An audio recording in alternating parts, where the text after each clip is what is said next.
안녕하십니까. 저는 평범한 가족의 50대 가장입니다. 여러분들께 드릴 말씀도 있고 저의 인상이 답답하고 막막하여서 여기에라도 글을 조금 끄적여 볼까 합니다. 사실 저는 건설회사에 다니는 직원이었습니다. 열심히 회사에 다녔고 경력이 쌓이면 쌓일수록 밑에 들어오는 후배들에게도 편안하게 일을 할 수 있도록 매주마다 후배들의 말에 귀담아 들을 수 있도록 노력한 결과 후배들에게는 배려심 깊은 사람이라고 불리고 선배들에게는 싹싹하고 사회성이 좋은 친구라고 불렸었습니다. 또한 저는 20살 중반에 지금의 와이프를 만났고 첫째 아들과 둘째는 딸, 셋째는 아들을 낳았고 남들처럼 평범한 일상을 살아오고 있었습니다. 그런데 문제는 IMF 때문에 제가 다니던 건설회사에 문제가 생기고 말았어요. 그때는 다들 어려운 상황이니까 그럴 수 있지 않냐고 생각하시겠지만 그것으로 인해서 제가 평생 동안 일을 해도 갚지 못할 만큼의 빚이 생겨버리고 말았습니다. 그 전에는 분명히 화목한 가정이었습니다. 하지만 IMF를 겪은 후 아내와 자주 싸우기 시작하였죠. 아내와 저는 도저히 이 빚을 감당하기 힘들었지만 아이들만 바라보면서 이 빚을 꼭 갚아야겠다는 생각을 했습니다. 원래는 육아만 하던 아내가 아이들이 조금 크고 나니 자신도 돈을 벌겠다며 큰 대형 건물에 청소를 하겠다고 이야기를 했습니다. 결혼할 때 손에 물 한 방울 묻지 않게 해주겠다고 약속을 하고 결혼을 했지만 결국 저 때문에 이렇게 아내까지 고생하는 일이 생기니 마음이 찢어질 것만큼 아팠습니다. 가끔가다 아이들은 제대로 밥을 못 챙겨 먹고 부모님의 사랑을 듬뿍 받고 자라오지 못했지만 아이들 셋 모두 불량한 학생으로 자라지 않고 학교에서 성적 우수상을 받으며 잘 커졌습니다. 그렇게 애들이 초등학교, 중학교를 졸업하면서 문제는 첫째 아들이 고등학생이 됐을 때 일이 발생하고 말입니다. 갑자기 아내가 일을 하는데 다리가 저리다고 전화가 왔습니다. 저는 일용직으로 건설 현장에서 일을 하고 있었습니다. 흔히들 말하는 노가다라고 말씀을 하시죠. 갑자기 그런 식으로 전화가 오길래 저는 그냥 조금만 앉아서 다리 주물러 라고 이야기를 했지만 며칠 간격으로 계속 저에게 전화가 와서 투정을 부리길래 화가 난 저는 아니 그래서 병원을 가던가 일을 그만두던가 어떻게 해? 내가 의사야? 너 아픈데 뭐 나보고 어쩌라는 건데? 라는 막말을 퍼부었습니다.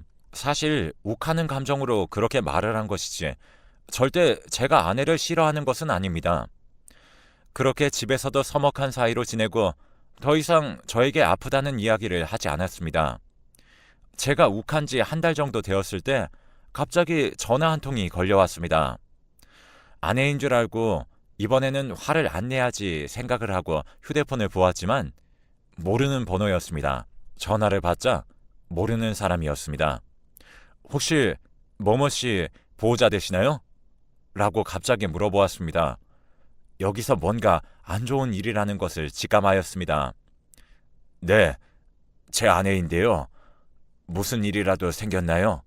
라는 질문을 하였고 여기 삼거리에 있는 땡땡 병원인데 뭐뭐씨 지금 급히 수술 들어가셔야 되니까 얼른 좀 와주세요. 라는 답변을 들었습니다. 이 이야기를 들은 저는 하고 있던 일을 바로 던지고 택시를 타고 병원으로 향했습니다. 향하는 도중에 대체 내가 그때 왜 그렇게 화를 냈을까? 아내 손이라도 잡고 같이 병원이라도 가볼 걸 하는 후회를 했습니다. 도착을 했을 때는 이미 아이들 셋이 저보다 일찍 도착을 해서 수술실 앞에 있더군요. 뭐야, 너네는 어떻게 알고 여기 온 거야? 라는 질문을 하자 아이들 셋은 모두 제가 예상하지도 못한 답변을 했습니다. 엄마가 그렇게 아프다고 몸이 이상하다고 아빠한테 몇 번이나 얘기했잖아. 근데 왜 아빠는 병원 한번 데리고 갈 생각조차 안 했어? 아빠가 엄마한테 그만 좀 투정 부리라고 얘기하니까 우리한테 전화했어. 엄마 잘못되면 아빠 탓이야. 두고 봐. 라는 말을 했습니다. 그 순간 아이들이 저에게 버릇없이 행동했다는 생각은 전혀 들지 않았고 오히려 제가 꼭 들었어야 했던 이야기가 아니었나 싶었습니다. 머리가 백지처럼 아무런 생각도 전혀 나지 않았습니다. 그래서 수술을 몇 시간 정도 기다린 후 의사 선생님께 여쭤보았습니다. 도대체 어떤 일이 있었던 겁니까? 제 아내가 수술은 왜 한 거예요? 수술은 잘 되었나요? 너무 궁금한 것이 많았던 저는 의사 선생님이 나오자마자 기다렸다는 듯이 폭풍 질문을 했습니다. 그러자 의사 선생님께서는 평소에 왼쪽 다리가 저리다고 말씀을 안 하셨던가요? 계단에서 다리를 잘못 터뜨리셔서 구르시는 바람에 머리 쪽이 찢어졌습니다. 그래서 피를 흘리고 계셨는데 누군가가 신고를 하셔서 구급차 타고 저희 병원으로 오신 거고요.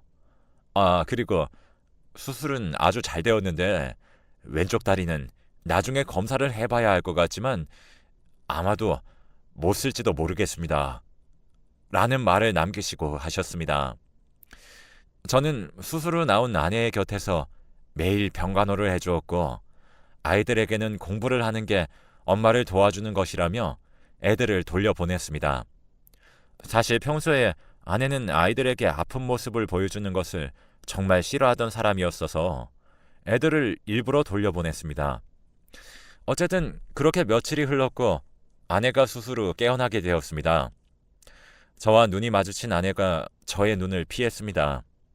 그래서 저는 여보, 그렇게 아프다고 이야기하는데 내가 무시해서 이런 일이 생긴 거야. 정말 미안해. 용서해주라. 그리고 머리 수술은 아주 잘 되었다고 의사 선생님께서 그러셨어. 근데 여보, 다리는 좀 어때? 괜찮아? 그리고 애들은 내가 다 돌려보냈어. 여보, 애들한테 약한 모습 보여주는 거 싫어하잖아. 라는 말을 했습니다. 그러자 아내가 하고 싶었던 말이 많았는지 머리는 다행히 크게 다친 것 같진 않은데 다리는 내가 방금 일어나서 걸어보지도 않았는데 어떻게 알아. 그리고 애들 돌려보내준 건 아주 잘했어. 라며 대답을 했습니다.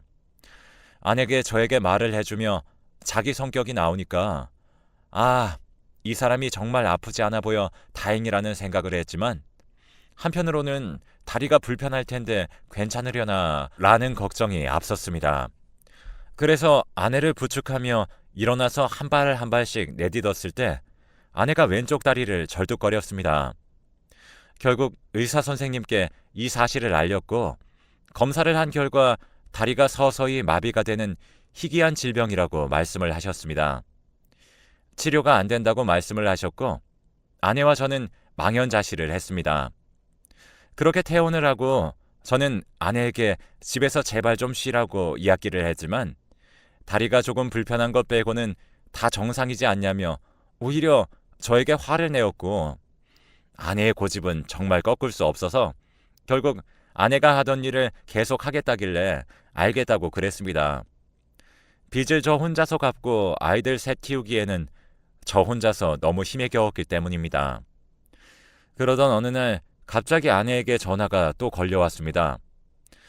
나 원래는 왼쪽 다리에 종아리만 감각이 이상했는데 점점 허벅지도 감각이 이상해져.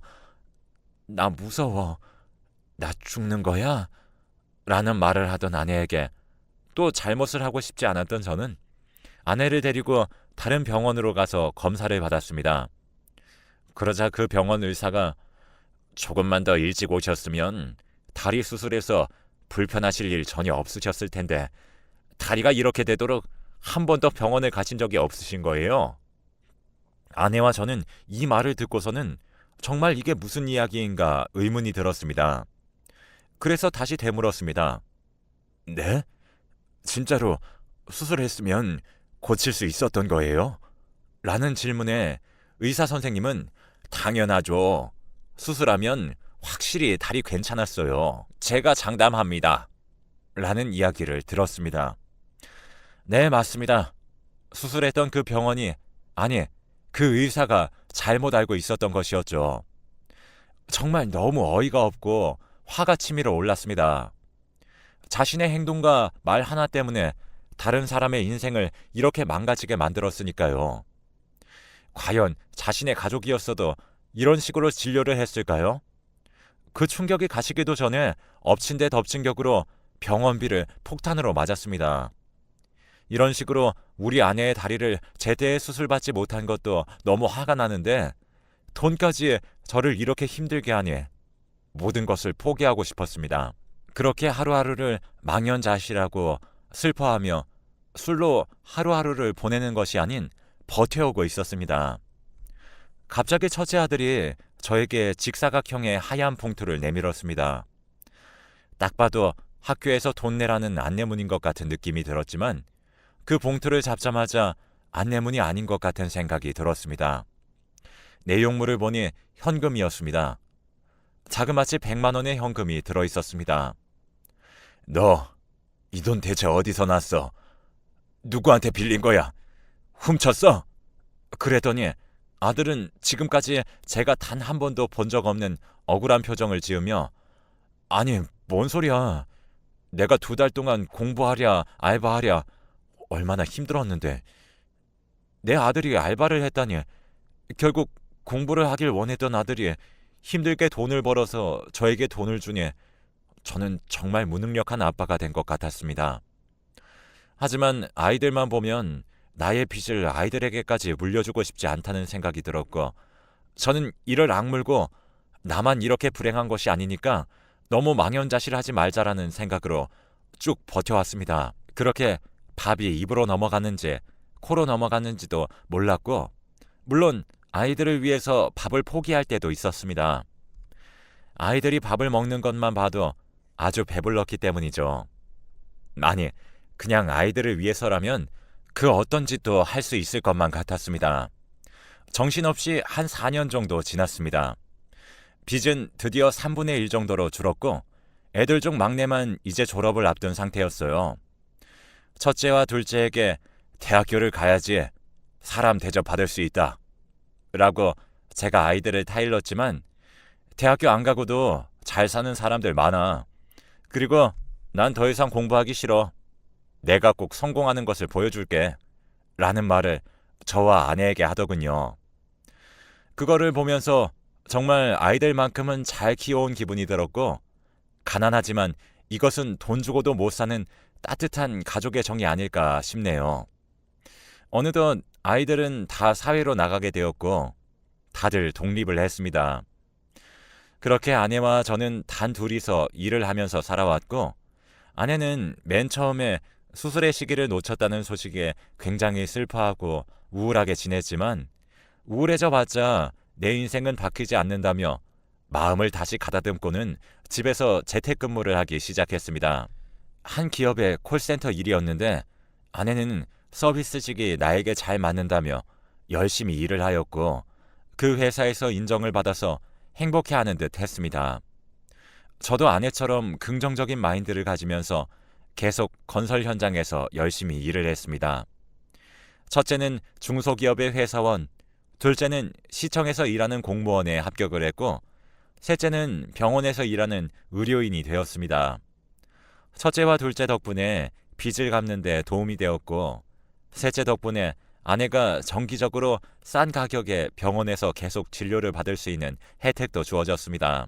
아내의 질병 때문에 처음에는 이렇게 힘들게만 지내고 우울하게 지낼 줄 알았는데 아이들과 아내라는 삶의 이유로 인해 긍정적이게 잘 버텨왔던 것 같습니다. 그렇게 잘 버텨오고 일을 열심히 하고 있던 어느 날 갑자기 아내가 저에게 이혼을 해달라는 말을 했습니다. 지금까지 나랑 잘 살아왔는데 이제 와서 대체 왜 이혼을 해달라는 건데? 라고 물어보자 아내는 옛날부터 너랑 이혼하고 싶었는데 애들 클 때까지만을 기다린 거야. 근데 애들도 이제 다 독립했으니까 이제 그만하고 끝내자. 라는 말을 듣고 저는 충격을 받았습니다. 지금까지 어떻게 잘 버텨서 만들어온 내 가족인데 이것을 갑자기 파토내려고 그러다니. 아내에게 이유를 물었지만 도저히 납득이 가지도 않았고 이해를 하고 싶지도 않았던 저는 아내가 이혼해달라는 말을 무시를 했습니다. 몇 날 며칠을 계속 저에게 이혼 좀 해달라고 화도 내고 진지하게도 이야기를 하던 아내가 남자가 생긴 것인가 의심이 들었고, 지금까지 해준 것도 없는 제가 그냥 아내를 위해서 이혼을 해주기로 결정을 내렸습니다. 알겠어. 이혼해줄게. 근데 이것만 약속해줘. 한 달에 한 번씩은 꼭 만나서 애들이랑 같이 밥 먹자. 라는 말에 와이프도 알겠다는 말을 하였고, 아이들에게는 제가 일 때문에 잠깐 어디 내려가야 된다는 말을 남기고 집을 옮겼습니다. 그렇게 애들과 같이 만나기로 한 달이 되었을 때 아내가 연락을 받지 않던 것입니다. 그래서 아이들에게도 연락을 했습니다. 엄마 지금 연락이 안 되는데 혹시 마지막으로 연락한 것이 언제니? 라는 질문에 아이들은 모두 한 3주 아니면 2주 정도 지난 것 같은데? 왜? 엄마 뭔 일 있어? 라는 말에 무슨 일이 생긴 것 같아 곧장 아내와 같이 살았던 그 옛날 집으로 향했습니다. 그런데 아내가 제가 나가고 나서 비밀번호를 바꿔서 그런가 문이 열리지 않았습니다. 그래서 저는 아내 폰으로 다시 한번 전화를 걸었더니 분명히 휴대폰이 집안에서 울렸습니다.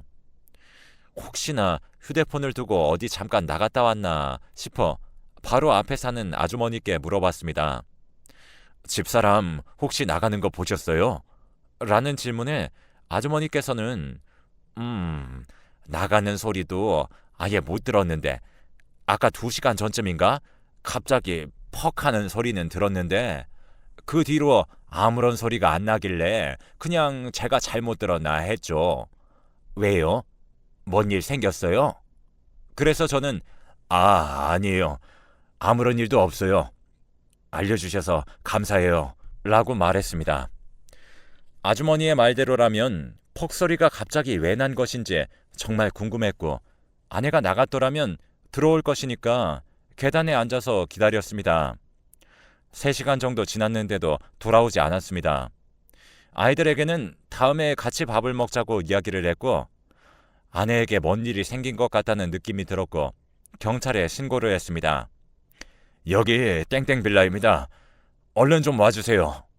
라는 전화에 경찰관 2분이 오셨고, 아내가 이 집에 사는데 휴대폰 벨소리는 분명히 들리는데 전화를 안 받아요. 경찰관 2분께는 상황 설명을 다 해드렸습니다.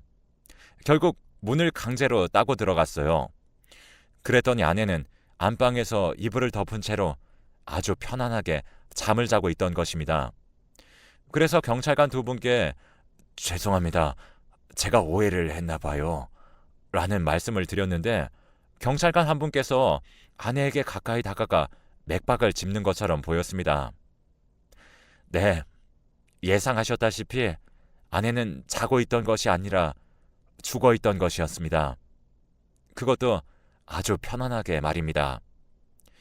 결국 아내와 저와 아이들 셋이서 화목하게 같이 살던 그 집은 한순간에 누군가가 죽은 현장이 되어버리고 말았습니다. 과학수사대가 도착을 하였고 집을 뒤지기 시작을 하였습니다. 누군가에게 살인을 당한 것인가 라는 생각이 들었고, 대체 누가 내가 사랑하는 아내에게 이런 짓을 한 것인가 생각을 하고 있던 그때 아내의 옆쪽에 있는 서랍 위에 아내가 적은 걸로 보이는 종이가 한 장 발견되었습니다. 이것 좀 보세요. 그 편지 내용은 정말 상상 그 이상이었습니다. 몇 달이 지난 지금도 저에겐 잊지 못할 기억으로 남아 있습니다. 여보, 일단 당신이랑 애들이랑 같이 밥 먹기로 한 약속 못 지켜서 미안해. 그리고 당신한테 이혼해달라고 그런 것도 미안해. 그냥 내가 다 미안해. 완전 시골에서 태어나서 가진 것도 없고 성격도 별로인 내가 당신한테 시집을 가는 게 아니었나 봐. 이제 와서 후회가 좀 드네. 웬만하면 아이들에게는 비밀로 해줘.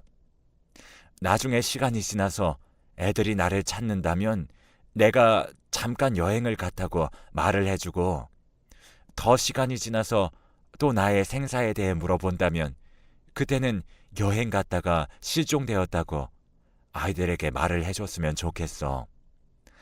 가난한 아빠랑 엄마 밑에서 태어나서 먹고 싶은 것들, 갖고 싶은 것들, 하고 싶은 것들 다 못하고 살다가 이제 드디어 독립하고 자리 잡아서 바쁘게 살아가는 아이들에게 나의 죽음과 아픔을 알려서 애들에게 방해가 되지 않았으면 좋겠어서 그래. 나의 마지막 부탁이야. 종이에는 이렇게 적혀 있었습니다. 알고 보니 아내는 저랑 이혼하기 전부터 위암 3기 판정을 받았고 저에게까지 아픈 모습을 보여주고 싶지 않았던 것입니다. 사실 아내는 옛날에 어머니와 아버지가 질병에 걸리셔서 부모님 두 분 다 돌아가시는 것을 봤던 사람입니다. 형제도 아무도 없고 외동으로 혼자 살았던 저의 와이프는 충격적인 부모님의 죽음을 가까이서 보고서는 오랫동안 힘들어하며 살아왔습니다. 그래서 그런 것인지 아내는 아픈 모습을 보여주고 싶지 않았던 것일까요? 내가 느꼈던 슬픔에 대해서 나의 자식들은 알지 않았으면 하는 마음이 더 컸던 것 같고, 차라리 그 죽음을 몰랐으면 오히려 마음이 편안하지 않았을까 하는 생각이 들어서 그렇게 쪽지를 남기고 눈을 감은 것이 아닌가 싶습니다. 그래서 제가 여러분들께 당부하고 싶은 말씀은 주위에 있는 사람들에게 있을 때 꼭 잘해주셨으면 하는 마음이 커서 이렇게 글을 적어보았습니다. 항상 어떤 일에는 타이밍이 있습니다. 그 타이밍을 놓치면 평생 한이 되어 후회를 할 것입니다. 무엇보다도 가족의 말에 관심을 가지고 조금만 더 가까이 다가가시길 바랍니다. 저는 아직도 후회가 되네요. 제가 한때 사랑한 와이프랑 마지막까지 함께 있어주지 못한 것이 저에겐 아직도 후회가 됩니다. 긴 글 읽어주셔서 감사드리고 여러분도 항상 좋은 일만 생기시길 바랄게요. 힘내세요.